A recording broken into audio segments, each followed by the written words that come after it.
असां शेयर कयूं पिया। हरीम शाह चयो आहे त हुन कॾहिं बि मनी लॉन्ड्रिंग न कई आहे। हिक वीडियो जी बुनियाद ते शहजाद अकबर जे चवण ते मथस केस दाख़िल कयो वियो।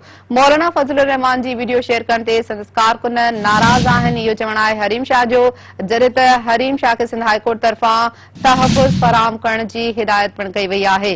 अहम ख़बर ॾियूं पिया नाज़ तव्हांखे। नाले वारी टिकटॉकर हरीम शाह चयो आहे त शेख रशीद सां संदसि मामला तइ थी विया आहिनि। हाणे के बि इख़्तिलाफ़ न आहिनि। हुन कॾहिं बि मनी लॉन्ड्रिंग न कई आहे। हिक वीडियो जे बुनियाद ते शहजाद अकबर जे चवण ते मथसि केस दाख़िल कयो वियो। मौलाना फज़लुर रहमान जी वीडियो शेयर करण ते संदसि कारकुन नाराज़ आहिनि। अवांखे ॿुधायूं पिया सिंध हाई कोर्ट तरफ़ां हरीम शाह खे तहफ़ुज़ फराहम करण जी हिदायत पिणु कई वई आहे। अवांखे ॿुधायूं पिया सिंध हाई कोर्ट तरफ़ां हरीम शाह खे तहफ़ुज़ फराहम करण जी हिदायत कई वई आहे। तफ़सील मालूम कंदासीं कराची मां Sindh TV news reporter Sikandar Bhutto खां।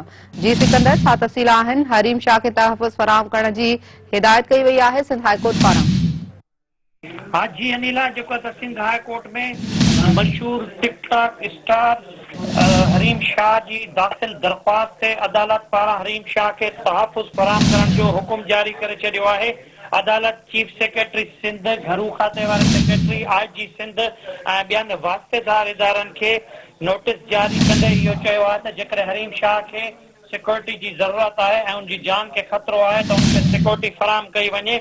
सिंध हाई कोर्ट में हरीम शाह पारां दरख़्वास्त दाख़िल कराई वई हुई त मुंहिंजी जान खे ख़तरो आहे ऐं FIA बि जेका आहे त हिरासमेंट करे रही आहे, तंहिं करे जेको आहे त मूंखे सिक्योरिटी फराहम कई वञे।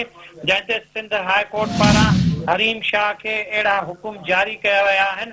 जॾहिं त ॿुधणी खां पोइ मशहूर TikTok star Hareem Shah media सां ॻाल्हाईंदे चयो त मौलाना फज़लुर रहमान जी जेकी मूं वीडियो अपलोड कई हुई, संदसि कारकुन मूं ते नाराज़ आहिनि। हरीम शाह मीडिया सां ॻाल्हाईंदे इहो बि चयो त इन्हनि कारकुननि मूंखे तुर्की में राब्तो करे मूंखे वीडियो ते धमकियूं बि ॾिनियूं आहिनि। ऐं हरीम शाह जो इहो बि चवणु हो त आउं PTI जी जेकी आहे त हामी ऐं कारकुन आहियां ऐं उनखां पोइ PTI जा माण्हू जेके आहिनि त मूं ते नाराज़ आहिनि। हरीम शाह इहो बि चयो त PTI अॻवान शहजाद अकबर जेको आहे त उन मूं ते कूड़ो केस कयो आहे ऐं हू बि मूं ते नाराज़ आहे। शहजाद अकबर जे जेको आहे त चए ते मनी लॉन्ड्रिंग जो मूं ते केस ठाहियो वियो ऐं अहिड़ी मूं जेके आहे त सिर्फ़ु पैसनि जी वीडियो अपलोड कई हुई। मां कॾहिं बि आऊं जेके आहे त मनी लॉन्ड्रिंग न कई आहे। टिकटॉक स्टार हरीम शाह इहो बि चयो त शेख रशीद सां जेके आहिनि त मुंहिंजा इख़्तिलाफ़ हुआ, हाणे समूरा मामला तइ थी विया आहिनि।